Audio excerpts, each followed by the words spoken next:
வணக்கம் நண்பர்களே. இன்டர்நேஷனல் ரிலேஷன்ஸில் ஒரு முக்கியமான கான்செப்டை பற்றி தான் நம்ம இந்த வீடியோவில் பேச போகிறோம். Nuclear threshold. நியூக்ளியர் த்ரெஷ்ஹோல்ட் அப்படின்ற கான்செப்டை இன்றைக்கி இன்டர்நேஷ்னல் லெவலில் நிறைய பேர் டிஸ்கஸ் பண்ணுறாங்க. காரணம் என்னென்னா, இன்றைக்கி தேதியில் ஒரு சில நாடுகள் இந்த உலகத்தில் ஒருத்தரை எதிர்த்து ஒருத்தர் சண்டை போட்டுக்கிட்டு இருக்காங்க. உதாரணத்துக்கு யுக்ரைனும் ரஷ்யாவும் சண்டை போட்டுட்ருக்காங்க. இந்த நேரத்தில் இந்த நியூக்ளியர் த்ரெஷ்ஹோல்டை பற்றி நிறைய செக்யூரிட்டி எக்ஸ்பர்ட்ஸ் டிஸ்கஸ் பண்ணுறாங்க.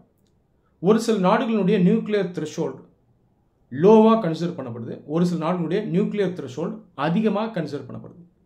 எந்த நாடுகளுக்கு நியூக்ளியர் த்ரெஷ்ஹோல்டு லோ, அதாவது குறைவாக இருக்கோ, அது ஒரு ஆபத்தான நிலையாக பார்க்கப்படுது.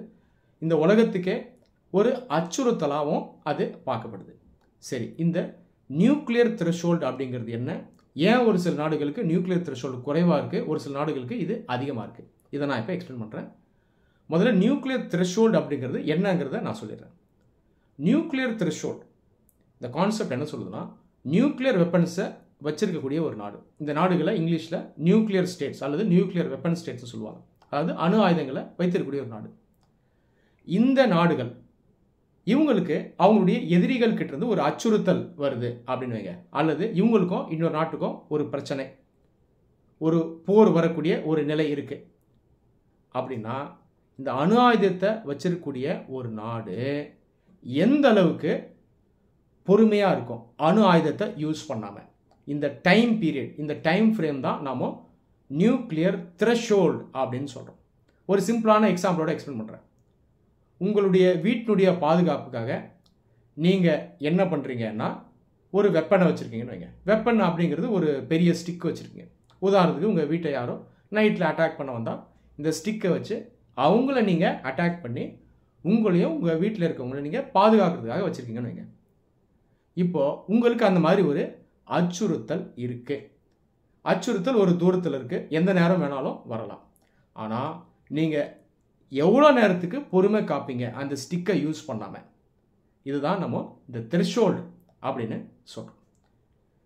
இப்போது இந்த நாடுகள் இருக்காங்க இல்லையா, அவங்கள low threshold countries, higher threshold countries அப்படின்னு நம்ம சொல்கிறோம். சரி, இது என்ன அப்படிங்கிறத நான் இப்போ சொல்கிறேன். அதுக்கு முன்னாடி நோ ஃபர்ஸ்ட் யூஸ் அப்படின்ற ஒரு பாலிசியை சில நாடுகள் வச்சுருக்காங்க. அது என்னங்கிறத பார்த்துக்கலாம்.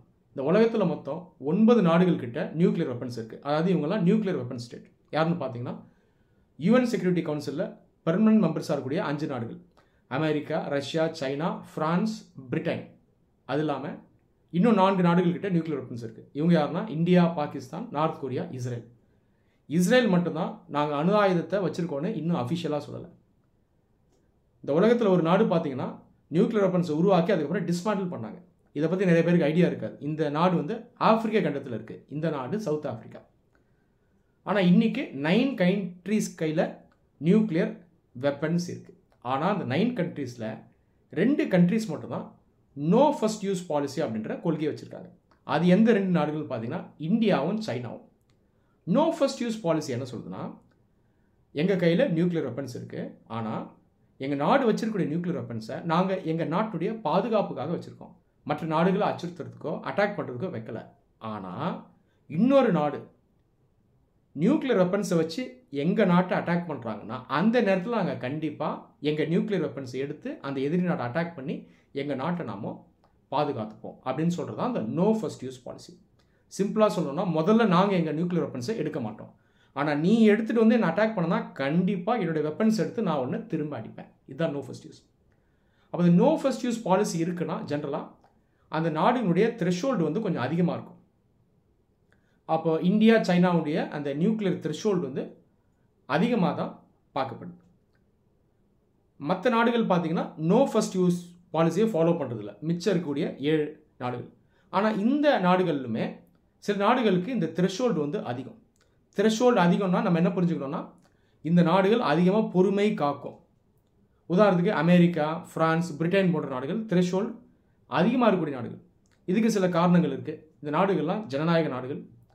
அது இல்லாமல் இந்த நாடுகள் நியூக்ளியர் வெப்பன்ஸை வச்சு அவங்களுடைய எனிமி ஸ்டேட்ஸையோ அல்லது எனிமி மாதிரி உருவாகக்கூடிய ஒரு ஸ்டேட்டையோ, இங்கே ஸ்டேட்டுன்னு சொல்கிறது நாடு, இவங்களை அச்சுறுத்துறது கிடையாது. அது இல்லாமல் சர்வதேச அளவில் இந்த நாடுகளுக்கு மற்ற நாடுகளோட பெரிதளவில் ஒரு மோதலோ சண்டையோ கிடையாது. அதனால் இந்த நாடுகளுடைய நியூக்ளியர் த்ரெஷோல்டு வந்து ஜென்ரலி ஹை. ஆனால் எந்த நாடுகளுடைய நியூக்ளியர் த்ரெஷோல்டு குறைவாக பார்க்கப்படுது, இது ரொம்ப முக்கியம். இது எந்த நாடுகள் பார்த்தீங்கன்னா Pakistan, north Korea, Russia. Israel வந்து அஃபிஷியலாக வெப்பன்ஸ் வச்சுருக்கோன்னே அவங்க சொல்லலை. பொதுவாக இஸ்ரேல் மேலே மற்ற விஷயங்களில் பல நாடுகள் குற்றச்சாட்டு இருந்தாலும் நியூக்ளியர் வெப்பன்ஸ் பொறுத்த வரைக்கும் அது ஒரு ரெஸ்பான்சிபிள் ஸ்டேட்டாக இருக்குது. மற்ற நாடுகள் அவங்க நியூக்ளியர் வெப்பன்ஸ் வச்சு அச்சுறுத்துறது கிடையாது. அப்போ 3 நாடுகள் தான் ஒரு கன்சர்ன்டு கேட்டகரியில் வருது. Pakistan, Russia, north Korea. இவங்களுடைய த்ரெஷோல்டு லோ. நீங்கள் என்ன புரிஞ்சுக்கணும்னா, இந்த நாடுகள் அவங்களுடைய எதிரி நாடுகளோட போரிட்டாலோ அல்லது ஏதோ ஒரு பிரச்சனை வந்தாலோ அவங்க பொறுமை காக்கக்கூடிய அந்த கால அந்த அவகாசம் பார்த்திங்கன்னா ரொம்ப கம்மியாக இருக்கும். டைம் பீரியட் கம்மியாக இருக்கும். அப்போ குறைஞ்ச காலத்திலே நியூக்ளியர் வெப்பன் எடுத்து அவங்களுடைய எதிரியை அட்டாக் பண்ணுறதுக்கான வாய்ப்பு அதிகம். இன்னைக்கு தேதியில் ரஷ்யாவுடைய நியூக்ளியர் த்ரெஷோல்டை நிறைய பேர் டிஸ்கஸ் பண்ணிட்டு வராங்க.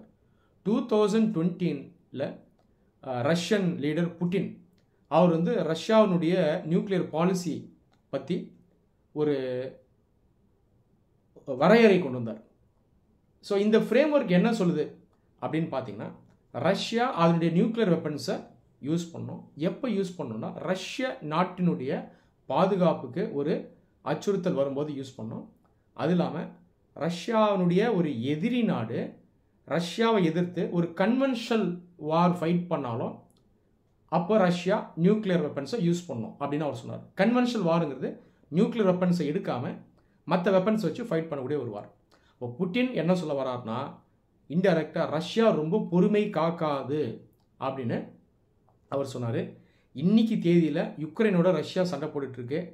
இந்த போரில் பார்த்தீங்கன்னா இந்த நியூக்ளியர் வெப்பன்ஸை யூஸ் பண்ணுறதுக்கான சில வாய்ப்புகள் இருக்குது அப்படின்றதையும் இப்போ புட்டின் சொல்லிட்டு வர்றாரு.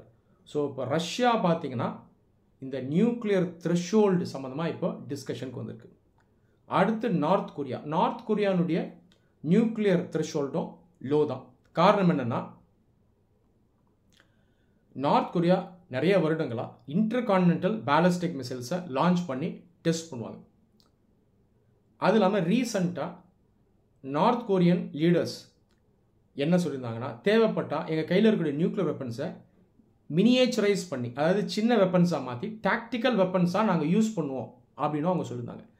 டாக்டிக்கல் வெப்பன்ன்றது பெரிய வெப்பன்ஸாக இருக்காது, சின்ன வெப்பன்ஸாக இருக்கும். டேமேஜ் அதிகமாக அது ஏற்படுத்தாது. அதே நேரத்தில் ஒரு எனிமி ஒரு நாட்டோட சண்டைக்கு வராங்கன்னா அந்த டாக்டிக்கல் நியூக்ளியர் வெப்பன்ஸை வச்சு அந்த எனிமியை உங்களால் பெட்டராக ஃபைட் பண்ண முடியும்.